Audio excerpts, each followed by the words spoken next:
Hi guys మన ఛానల్లో అయితే అందరికీ యూస్ఫుల్ కంటెంట్ ఇద్దామని అనుకుంటాము. సో మీకోసం మళ్ళీ ఒక మెయిన్ ఒక మీకు ఇంట్రెస్టింగ్గా అండ్ మీకు రోజువారీ మీ చర్యలు ఏమైనా చేపట్టాలనుకున్నా కానీ మీకు యూజ్ అయ్యే కంటెంట్ అనమాట. ఇప్పుడు 2026 స్టార్ట్ అయిపోయింది కదా. ఇది ఓన్లీ క్యాలెండర్లో చేంజ్ మాత్రమే కాదు, మీ లైఫ్లో రావాల్సిన ఒక 10 కొత్త రూల్స్ గవర్నమెంట్ పాస్ చేసినవి మీకోసం ఇప్పుడు అన్నీ చెప్తానన్నమాట. ఇది ఈ 10 రూల్స్ మీ జాబ్ మీద తప్పకుండా ప్రభావం చూపిస్తుందండి. అవి బ్యాంకింగ్కి సంబంధించినవి, రేషన్కి సంబంధించినవి, ఇంకా రైతులకు సంబంధించిన స్కీమ్స్ కూడా ఉన్నాయన్నమాట. దీంట్లో అన్నీ ఇంక్లూడ్ అయి ఉన్నాయి 10. ఈ వీడియోని స్కిప్ చేయకుండా మొత్తం చూడండి. దానివల్ల మీ పదో రూల్ వరకు మొత్తం చూడండి. బికాజ్ 10వ రూలు మీ జాబ్ ఖాళీ చేయకుండా చూస్తుందన్నమాట. ఎందుకు అంటే ఇది లోన్కి సంబంధించినవి అన్నిటికీ మీకు బ్యాంకింగ్కి సంబంధించిన అన్ని రూల్స్ ఉంటాయన్నమాట. అండ్ ఇది తప్పకుండా స్కిప్ చేయకుండా చూడండి. మనం ప్రీవియస్గా అయితే ఇప్పుడు ఒక ఫస్ట్ రూల్ చూద్దాం. ఈ ఫస్ట్ రూల్ ఏంటంటే, ప్రీవియస్గా మనం రేషన్ కార్డ్ కావాలనుకోండి, ఆఫీసుల చుట్టూ తిరగాల్సి వచ్చేదన్నమాట. రోజులు తిరిగినా పని మాత్రం సరిగ్గా చేయరన్నమాట. దానివల్ల కాలు అరిగిపోయేలా తిరుగుతూ ఉన్నాము. దానికి ఇప్పుడు ప్రభుత్వం చెక్ పెట్టిందనమాట. సో మీరు ఇంట్లో నుండే మీ రేషన్ కార్డ్కి సంబంధించిన అప్డేట్స్ కానీ ఏవైనా చేసుకోవచ్చు. ఇప్పుడు మీరు అప్లై కూడా చేసుకోవచ్చు రేషన్ కార్డ్కి ఆన్లైన్లో. బికాజ్ ఏ లంచాలకి దానికి దేనివల్ల మీకు ఏ ఆటుపోట్లు లేకుండా నీట్గా మీ పని మీరు చేసేసుకోవచ్చు. ఆర్ మీరు ఇంటర్నెట్ సెంటర్కి వెళ్ళినా చేస్తారు. ఇంటర్నెట్ సెంటర్లో అనుకోండి, మీరు కొద్దిసేపట్లో వెయిట్ చేస్తే తొందరగా చేసి ఇచ్చేస్తారు. లేకపోతే ఆఫీస్ చుట్టూ అనుకోండి, ఇంకా అయినట్టే పని, రోజులు తీసుకుంటారు గవర్నమెంట్ ఎంప్లాయీస్. ఇంకా ఏ దళారులు మధ్యవర్తుల పని లేకుండా, లైక్ బ్రోకర్స్ అట్లా ఉంటారు కదా, వాళ్ళు ఏ పని లేకుండా మీరు సాఫీగా మీ పని చేసేసుకోవచ్చు రేషన్ కార్డ్ అప్లై చేసుకోవడం. ఇదంతా మీరు ఫోన్లోనే చేసుకోవచ్చు. ఒకవేళ మీకు ఫోన్లో చేయడం రాకపోతే, అంటే ఫోన్ యూస్ చేయడం రాని పెద్దవాళ్ళు ఉంటారు కదా, పెద్ద ఏజ్డ్ వాళ్ళు, అలాంటి వాళ్ళు కావాలంటే మీరు ఎవరి సహాయమైనా తీసుకోవచ్చు. మీ బంధువులది కానీ, మిత్రులది కానీ, లేకపోతే ఇంటర్నెట్ షాప్కి వెళ్ళినా చేసిస్తారనమాట. అండ్ సెకండ్ మెయిన్ రూల్, ఇది రైతులు బాగా వినాలి. ఎందుకు అంటే రైతులకు సంబంధించిన ఒక అడవి భరోసా అనమాట ఇది. కిందటి కాలంలో ఏం జరిగేదంటే, ఫ్లడ్స్ వచ్చినా కానీ, అంటే వరదలు వచ్చినా కానీ, ఏమన్నా పంట నాశనం అయితే అప్పుడు అంటే న్యాచురల్ కెలామిటీస్ వల్ల ఏమన్నా పంట పాడైపోతే అప్పుడు మాత్రమే వాళ్ళకి ఇన్సూరెన్స్ అనేది ప్రొవైడ్ చేసేవాళ్ళు. కానీ 2026 నుంచి, ఇప్పుడు 2026 ఇయర్లో ఏంటంటే, అడవి పందులు కానీ, అడవికి సంబంధించిన జంతువులు ఏమన్నా కానీ పంట నాశనం చేసినా కూడా ఇన్సూరెన్స్ ప్రొవైడ్ చేస్తారనమాట. అడవి జంతువులు, అడవి కోతులు, పందులు ఏ ఉన్నా కానీ పంట నాశనం చేస్తూ ఉంటాయి కదా తరచుగా. దానివల్ల రైతులకి చాలా నష్టాలు వస్తూ ఉంటాయి. దానివల్ల వాళ్ళు చాలా బాధపడుతూ ఉంటారు కదా. కానీ ఇప్పటి నుంచి 2026లో వీళ్ళు బాధపడక్కర్లేదు, ఇన్సూరెన్స్ తీసుకోవచ్చు. అండ్ ఇది జరిగిన 72 గంటల లోపు మాత్రమే దీన్ని ఇన్ఫామ్ చేస్తే మాత్రమే, రిపోర్ట్ చేస్తేనే దానికి ఇన్సూరెన్స్ అనేది లభిస్తుంది. ఇది మెయిన్ పాయింట్. ఇది తప్పకుండా మర్చిపోకుండా గుర్తుపెట్టుకోండి. And PM Kisan money insurance తగ్గకూడదు అంటే ఫార్మర్ ఐడి తప్పనిసరిగా ఉండాలి వాళ్ళతో. అలా అయితేనే మీకు ఇన్సూరెన్స్ అనేది లభిస్తుంది. నెక్స్ట్ వచ్చేసి, బ్యాంక్ లోన్ కావాలి అనుకుంటే మనకి సివిల్ స్కోర్ అప్డేట్ అవ్వడానికి మంత్స్ పట్టేదన్నమాట, చాలా నెలలు తీసుకునేవాళ్ళు. కానీ ఇప్పుడు 2026 ఏప్రిల్ నుంచి కొత్త రూల్ వచ్చింది. ఏంటంటే, వారం రోజుల్లోనే మన సివిల్ స్కోర్ అనేది వచ్చేస్తుంది అన్నమాట బ్యాంక్ వాళ్ళకి. సో మనకి ఈజీగా బ్యాంక్లోనే వచ్చేస్తుంది ఫాస్ట్గా. అంటే మన సివిల్ స్కోర్ బాగా కరెక్ట్గా ఉందనుకోండి, అంటే బాగా పేమెంట్స్ టైం టు టైం చేసిన వాళ్ళకి సివిల్ స్కోర్ అనేది ఉంటుంది. సివిల్ స్కోర్ అంటే time to time credit card bill pay చేసిన వాళ్ళకి ఇది ఈజీగా లభిస్తుంది అనమాట, బ్యాంక్ లోన్. సో ఇంకా ఫాస్ట్గా మీకు లోన్ అనేది లభిస్తుంది. ఇది వరకు అట్లా చాలా డేస్, చాలా మంత్స్ పట్టకుండా తగ్గుతుంది టైం అనేది. సో ఈ విధంగా టైం సేవ్ అవుతుంది అందరికీ. ఇది చాలా మంచి విషయం కదా. నెక్స్ట్ వచ్చి ఇది మెయిన్గా గవర్నమెంట్ టీచర్లు, గవర్నమెంట్ స్కూల్లో పనిచేసే ఎంప్లాయీస్కి మెయిన్ అనమాట ఇది. బికాజ్ స్కూల్స్లో ఎడ్యుకేషన్ అనేది బాగా కరెక్ట్గా ప్రొవైడ్ చేయడానికి గవర్నమెంట్ తీసుకుంటున్న స్టెప్ అనమాట ఇది, కొత్త స్టెప్.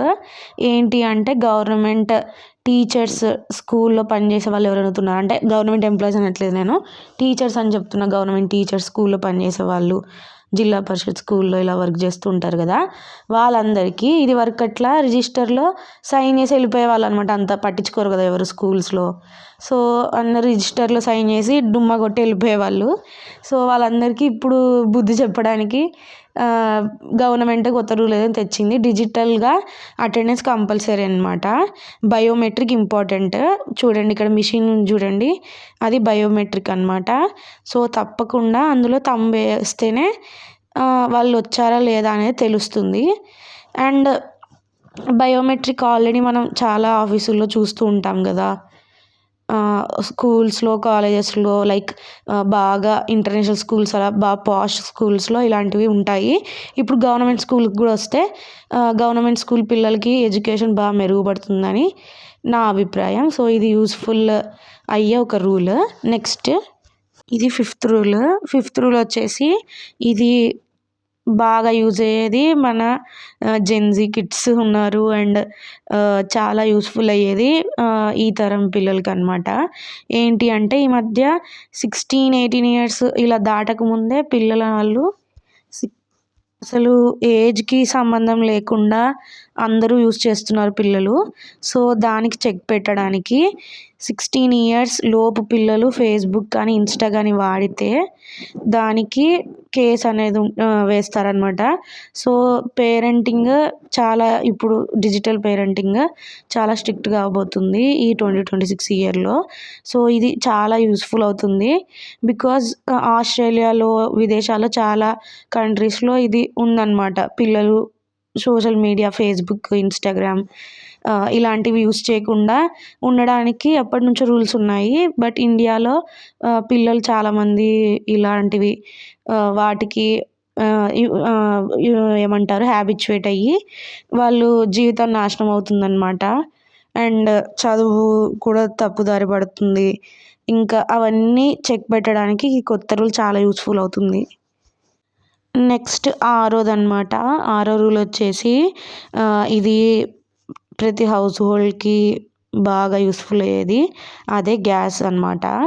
గ్యాస్ అనేది చాలా ప్రతి ఇంట్లో అవసరం అండి. ఎవరికి అవసరం ఉండదు చెప్పండి గ్యాస్? డైలీ వంట చేస్తూ ఉంటారు, గ్యాస్ ఎలాగో అయిపోతూ ఉంటుంది. బుక్ చేసిన ప్రతిసారి ధరలు పెరుగుతాయన్న భయం ఒకటి ఉంటుంది మధ్యతరగతి కుటుంబాల్లో అందరిలో.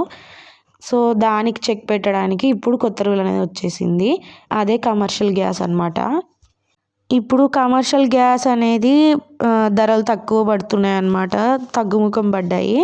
సో దానివల్ల మన డొమెస్టిక్ గ్యాస్, మనం ఏదైతే ఎల్పిజి సిలిండర్స్ యూజ్ చేస్తున్నామో హౌస్ హోల్డ్కి, అది కూడా తగ్గబోతుంది అనమాట. సో ఇది అంటే పక్కా అని చెప్పలేం కానీ ఇది జరుగుతుంది అని, ఎక్కువ శాతం జరుగుతుందన్న ప్రాబబిలిటీ ఉంది. సో చాలా యూస్ఫుల్ అవుతుంది ఇది కూడా. నెక్స్ట్ వచ్చేసి ఇది గవర్నమెంట్ ఎంప్లాయీస్కి మరో జాక్పాట్ అనమాట. ఇదేంటి అంటే 8వ వేతన సంఘం సిఫార్సు మేరకు ఇప్పుడు 2026లో కేంద్రం నుంచి బోనసులు రాబోతున్నాయి. దానివల్ల శాలరీలు పెరిగే చాలా అవకాశాలు ఉన్నాయి. సో ఇది తప్పకుండా గుడ్ న్యూసే గవర్నమెంట్ ఎంప్లాయీస్ అందరికీ. పాత బకాయిలతో కలిపి ఏమన్నా పెండింగ్స్ ఉంటే దాంతో కలిపి ఇంకా బేసిక్ శాలరీ కూడా ఇంప్రూవ్ అవుతుంది. సో ఇది తప్పకుండా జాక్పాటే గవర్నమెంట్ ఎంప్లాయీస్కి. 8వది వచ్చేసి కార్లకి చీప్ ఇంధనం దొరకబోతుంది. ఎందుకు అంటే పెట్రోల్ ధరలు ఫుల్గా పెరిగిపోతున్నాయి ఇప్పుడు. ఇంకా కార్ కొనడం ఒక ఎత్తు అయితే దాన్ని మెయింటైన్ చేయడం ఇంకో ఎత్తు అయింది ఈ మధ్య. బికాజ్ కార్ కన్నా పెట్రోల్ డీజిల్ ఇవి కొట్టించడానికే ఆస్తులు అమ్ముకోవాల్సి వస్తుంది. ఇంకా ఏ మధ్య తరగతి వాళ్ళు సాహసం చేసి కారు కొంటారు చెప్పండి. బికాజ్ దాన్ని మెయింటైన్ చేయడమే చాలా కష్టమైపోయింది అందరికీ పాపం. సో దానికోసం ఇప్పుడు చీప్ ఇంధనం రాబోతుంది గవర్నమెంట్ తరపున. ఇది ప్రభుత్వం తీసుకుంటున్న ఒక ఇనిషియేటివ్ అనమాట. దీంట్లో సిఎన్జి అండ్ పిఎన్జి ధరలు తగ్గుముఖం పడతాయి, చాలా తక్కువ రేట్కి వస్తాయి. ఇంకా సో గ్యాస్ మనకి చాలా తక్కువ ధరకు దొరుకుతుంది. సో కార్ యూజ్ చేసే వాళ్ళందరికీ ఒక గుడ్ న్యూస్ అనమాట. ఇంకా కార్ మెయింటైన్ చేయడం కొద్దిగా ఈజీ అవుతుంది అందరికీ. మధ్య తరగతి వాళ్ళు కొనాలనుకున్న ఏ బాధ లేకుండా కొనుక్కోవచ్చు. మరో కొత్త రూల్ 9వది. ఇది చాలా మంచి రూల్. ఏంటంటే ఇప్పుడు మీరు రియల్ ఎస్టేట్లో ఇన్వెస్ట్ చేయాలంటే కోట్లు ఆస్తి ఉండక్కర్లేదు, లక్షలు ఉండక్కర్లేదు. మీ దగ్గర చిన్న మొత్తం అమౌంట్ ఉందనుకోండి, దీన్ని మ్యూచువల్ ఫండ్గా మారుస్తున్నారంట ఇప్పుడు రియల్ ఎస్టేట్లో. సో మీరు ఉన్న కొద్దిగా అమౌంట్ని ఇన్వెస్ట్ చేసిన దానివల్ల మీరు పెద్ద పెద్ద ప్రాజెక్ట్స్లో షేర్స్ కొనుక్కోవచ్చు. తర్వాత అవి పెరిగితే మనకి ఆ ఇన్వెస్ట్మెంట్ కూడా డబల్ త్రిబుల్ అయ్యే అవకాశాలు ఉంటుంది కదా. సో ఇంకా ఈజీ అవుతుంది పెద్ద పెద్ద ప్రాజెక్ట్స్లో మనం ఇన్వెస్ట్ చేస్తే. ఇప్పుడు చాలా సిటీస్లో చాలా పెద్ద ప్రాజెక్ట్స్ జరుగుతుంటాయి. పెద్ద పెద్ద అపార్ట్మెంట్స్, కమ్యూనిటీస్, సొసైటీస్ కడుతూ ఉంటారు. దానివల్ల మనం మ్యూచువల్ ఫండ్లో ఇన్వెస్ట్ చేసామనుకోండి చాలా బెటర్, మనకి ఫ్యూచర్లో చాలా యూస్ఫుల్ అవుతుంది. ఇప్పుడు లాస్ట్ రూల్ ఏంటి అంటే ఇంకా ఈరోజు లాస్ట్ అనమాట ఇది. మేబీ మీరు ఆల్రెడీ లింక్ చేసే ఉంటారు అనుకుంటున్నా, Aadhaar and pan card linking.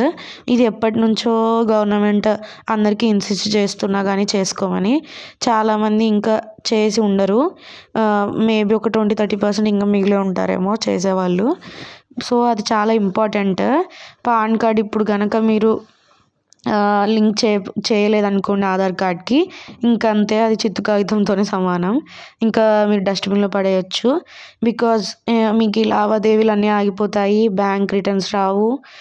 ఇంకా దేనికి యూజ్ అవుతుంది మీ పాన్ కార్డు? సో ఆధార్ కార్డుతో లింక్ చేయడం చాలా ఇంపార్టెంట్. సో నెక్స్ట్ అంటున్నా ఏంటనుకుంటున్నారా? 10 రూల్స్ అయిపోయినా కూడా ఇది బోనస్ ఇన్ఫర్మేషన్. ఇది రూల్ కాదు, జస్ట్ ఒక ఇన్ఫర్మేషన్ లాంటిది. ఏంటి అంటే మనకి ఊబర్, ఓలా, ర్యాపిడో వీటి వల్ల అసలు నార్మల్గా మనం వెళ్ళే షేర్ ఆటోస్లో కన్నా డబల్ త్రిబుల్ అమౌంట్స్ పడతాయి. మళ్ళీ మనం దిగిన తర్వాత ఆ అమౌంట్ పెరుగుతుంది. లైక్ ఒక నిమిషం ఆగినా, ఆటో వాడు ఆపినా, మనం ఆపినా, ఎవరు ఆపినా కానీ మనకే 20-30 ఎక్స్ట్రా పడుతుంది. ఒక స్టాప్కి 30 రూపీస్. ఇలా ఇష్టం వచ్చినట్టు మన దగ్గర నుంచి వసూలు చేస్తారు. వీటి మూడులో కూడా మళ్ళీ ఊబర్ అయితే మరీ దారుణము. మాకు సంబంధం లేదు దాంతో, అది డ్రైవర్ ఎంత కావాలంటే అంత తీసుకుంటాడని ఆన్సర్ ఇస్తారనమాట. నేనే చాలాసార్లు ఫేస్ చేశాను ఇది. సో ర్యాపిడో, ఓలా, ఊబర్ వీటన్నిటికీ పెద్ద షాక్ అనమాట. ఒక బాంబ్ వేసేసారు మన గవర్నమెంట్ వాళ్ళు. అదేంటంటే భారత్ ట్యాక్సీ అనమాట. ఈ యాప్ తప్పకుండా డౌన్లోడ్ చేసుకోండి. మీరు అనుకుంటూ ఉండొచ్చు ఆల్రెడీ ఇన్ని యాప్స్ ఉన్నాయి కదా మన దగ్గర, లైక్ ర్యాపిడో, ఓలా, ఊబర్, ఇంకా నెంబర్ ఆఫ్ ట్యాక్సీ యాప్స్ ఉన్నాయి, మళ్ళీ దీన్ని ఎందుకు డౌన్లోడ్ చేసుకోవాలి, ఏంటి అడ్వాంటేజ్ అని మీరు అనుకోవచ్చు. బికాజ్ ఇది గవర్నమెంట్ తెచ్చిన యాప్. దీంట్లో చాలా తక్కువ ధరలకే మనకి కార్, ఇంకా డిఫరెంట్ వెహికల్స్, ఆటో కానీ, సైకిల్ అంటున్న బైక్. సో వీటన్నిటి మీద ధర దాంతో పోల్చుకుంటే, మీరు వేరే యాప్స్తో పోల్చుకుంటే దాంట్లో కన్నా చాలా తక్కువ ధర, హాఫ్ ఆఫ్ ది అమౌంట్ తగ్గిపోతుంది.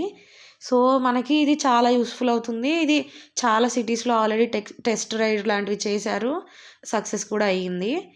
బట్ ఏంటి అంటే మేము ఈరోజు డౌన్లోడ్ చేసుకొని ట్రై చేసాము, కానీ డెస్టినేషన్ లొకేషన్ మనం యాడ్ చేస్తాం కదా, డెస్టినేషన్ యాడ్ చేసేటప్పుడు అది అసలు మనకి ఏ లొకేషన్ చూపించట్లేదు అనమాట. అంటే చాలా లొకేషన్స్ ట్రై చేసాము, నియర్ బై, ఇంకా దూరం ఉన్న లొకేషన్స్, దగ్గర ఉన్న లొకేషన్స్ ట్రై చేసాము, దూరం ఉన్న లొకేషన్స్ ట్రై చేసాము. మేబీ ఇంకా అది డెవలప్‌మెంట్ స్టేజ్‌లో ఉందనుకుంటా యాప్. మెయింటెనెన్స్ సరిగ్గా లేదనుకుంటా. ఏంటి అంటే పికప్ లొకేషన్ అయితే కరెక్ట్‌గానే వస్తుంది. కానీ డెస్టినేషన్ లొకేషన్ మనం ఎంటర్ చేయడానికి ట్రై చేస్తే అసలు మనం టైప్ చేస్తాం కానీ అక్కడ నెక్స్ట్ కొట్టే ఆప్షన్ లేదు. అండ్ దానికి రిలేటెడ్ కొన్ని వస్తాయి గదా! రిజల్ట్స్ లాగా. అవి గూడా ఏ లొకేషన్ రావట్లేదు. అది దాంట్లో రిపోర్ట్ చేశాము. కానీ 24 అవర్స్ పడుతుందంట వాళ్ళ టీమ్ మనల్ని రీచ్ అవ్వడానికి. 24 అవర్స్ ఎవరు వెయిట్ జేస్తారండి? మనకిప్పుడు టాక్సీ అర్జెంట్ ఉంటది. అప్పుడే ట్రై చేస్తాము బుక్ జేసుకోవడానికి. 24 అవర్స్ తర్వాత వాళ్ళు రిపోర్ట్ చేస్తే ఏంటి? చేయకపోతే ఏంటి? 24 అవర్స్ తర్వాత ఇంకా మనకేం అవసరం ఉంటుంది యాప్ వల్ల? సో, అది ఒకటి ఒక డిసడ్వాంటేజ్. మేబీ ఇంకా అది స్టార్టింగ్ స్టేజ్‌లో ఉంది కాబట్టి ఈ యొక్క డిసడ్వాంటేజ్ ఉండిండొచ్చు. మేబీ ఫ్యూచర్‌లో అదంతా పోయి యాప్ అక్యురేట్‌గా వర్క్ చేస్తదనుకుంటా. చూద్దాము. బట్ ఈ యాప్ మనకు చాలా యూజ్‌ఫుల్ అవుతుందని నాకనిపిస్తుంది. అదొక చిన్న బగ్ కాబట్టి వాళ్ళెలాగో దాన్ని రెక్టిఫై చేస్తారు ఫ్యూచర్‌లో. సో, కానీ చూద్దాము. ఇది ఈరోజే లాంచ్ అయిందనమాట. సో, మీరందరూ తప్పకుండా ట్రై చేయండి. కొన్ని సిటీస్‌లో ఆల్రెడీ టెస్ట్ రైడ్స్ కూడా స్టార్ట్ అయ్యాయి. Thank you. బాయ్.